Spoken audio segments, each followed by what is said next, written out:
Okay, I'm doing a different kind of video today. It's going to be very strategy based. Going to be going over some general principles to help you win the most possible dynasty championships. Quick note, if you enjoy this video and you want to see more dynasty strategy from me, please make sure to hit the subscribe button. Now, your primary goal in dynasty, other than having fun, if you're into that kind of thing, is winning the most possible dynasty championships during the lifespan of your league. However long your league lasts, you're trying to maximize the number of championships that you can win. But there's a lot of debate around how to achieve that goal because there's this constant push and pull between the immediate production that leads to scoring fantasy points and winning games and the long-term value that your roster needs to remain competitive over a long period of time. And this push and pull, this difference of strategy is kind of what makes dynasty leagues work, right? Like everybody's trying to do their own thing. If everybody was doing everything the same way, a lot less trades would get done and the leagues would kind of run themselves. But we have these different ways that people like to run their teams. And from the time that I started playing Dynasty until very recently, I thought of everything in kind of a window-based approach, which is how I think most dynasty managers play the game, where you alternate between these windows of contending and rebuilding. And you go all in and you try to win, and then you tank and you rebuild to try to get that value back. And the idea here is that when you periodically rebuild, you're giving yourself a larger edge in your future contending seasons. Jacob Sanderson talks about this in an article he wrote last year called Don't Let Perfect Be the Enemy of the Good.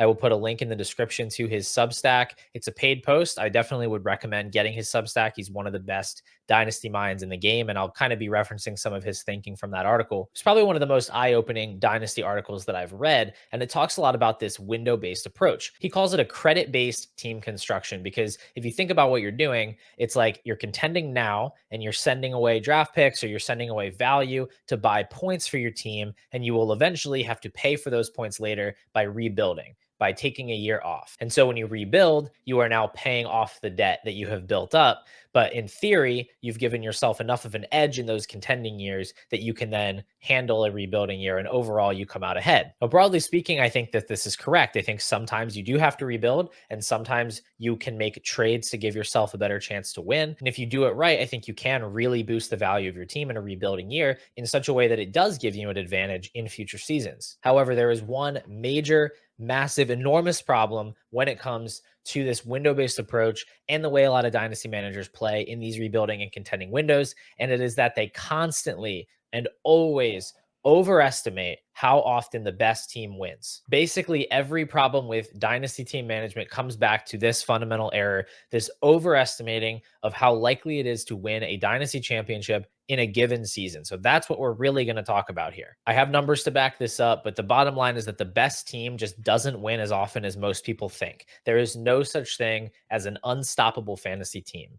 Fantasy football is a game of chaos and randomness. And frankly, I just don't think we give variance the respect that it deserves. I don't think we quite acknowledge the role that it plays in this silly, silly game. Yeah, well, maybe next time you will estimate me. So this fundamental misunderstanding of win probability leads to two big problems, which is one, managers over-investing their teams for one season to make a run, going all in because this is the year that they have to win. And the other one is when managers will give up too quickly on a season. They'll give up in September or they'll even give up in May or June before we're even close to the season because, oh, my team's not one of the best 2 or 3 teams in the league. There's no possible way that I could contend this year. So I need to sell everything off. I need to start again next year. These are both huge problems. And the managers that are doing this, they might as well just be lighting their entry fees on fire. We're going to jump into the hard data in just a second, but first, a quick anecdote from one of my leagues. Last year, I was in a league with a team that was just as close to the super team as you really can imagine. They had Hurts and Christian McCaffrey and CeeDee Lamb and Saquon Barkley and Keenan Allen and Tyreek Hill and Travis Kelce. I mean, it was a star-studded cast. It was like the Ocean's 11 of fantasy teams. This team scored 446 more points over the course of the season than any other team. That's an average of 26 points a game more than the next closest team. And this guy didn't even get the 1 seed. He did get a bye, didn't get the 1 seed, and he lost in the first round of the playoffs to a team that averaged 44 fewer points than him over the course of the year.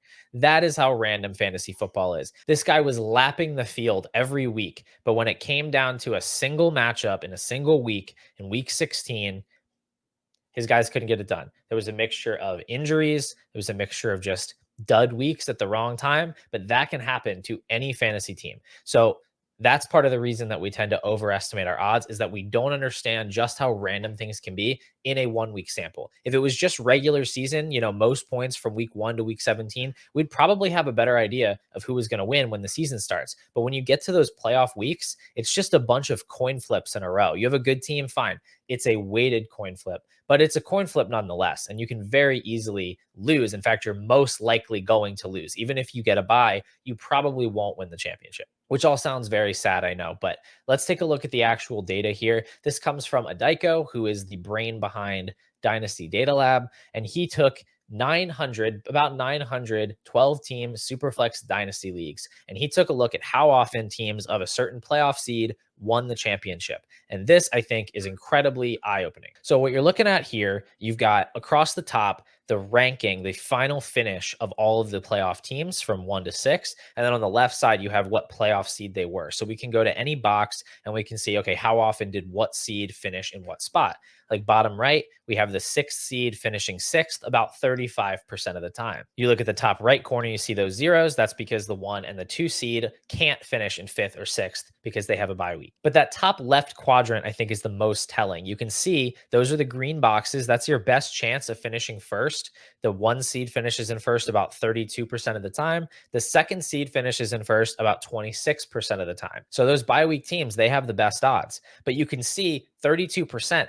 That's still not that high. You're still an underdog to actually win the league, even if you do lock up the number 1 seed. The average best team in your league has less than a 1 in 3 chance of winning the championship, even once the playoffs have started. So think about how low your odds of winning are all the way back at the beginning of the season, before injuries, before other teams' players break out, before your players happen to bust for whatever reason. Even if you have your own super team, like the one that I mentioned earlier, your odds at the beginning of the season are probably no better than 20%, and they're probably lower than that. So the solution here isn't to just give up playing Dynasty because, well, it's impossible to win.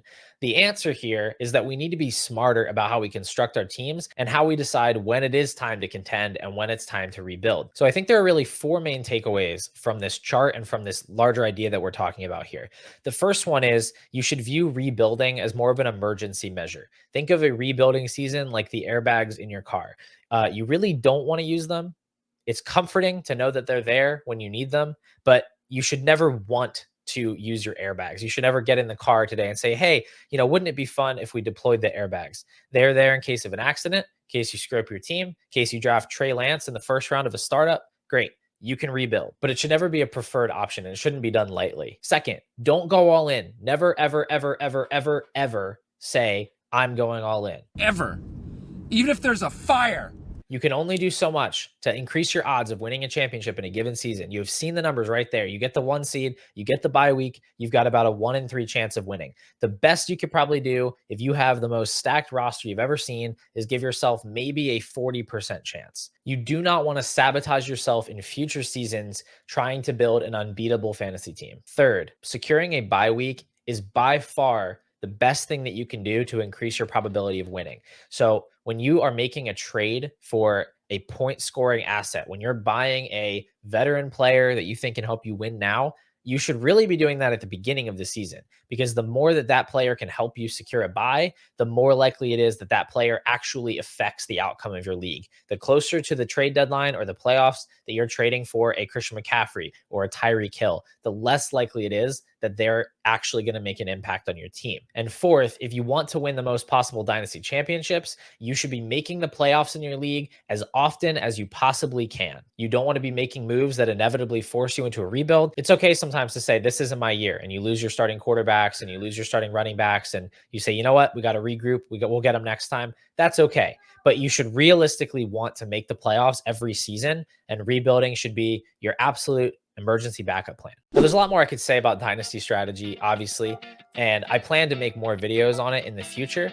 If you liked this one, make sure to subscribe and leave a comment telling me, you want to see more of this. I'd be happy to talk about this more. But for now, in May, in June, avoid taking drastic measures with your dynasty team. You still have months before you have to lock yourself in as a rebuilder or a contender. Keep your options open, keep trying to make your roster more valuable, and don't unnecessarily close any doors that you can't open again later. Thanks again for watching. I'll catch you guys in the next one.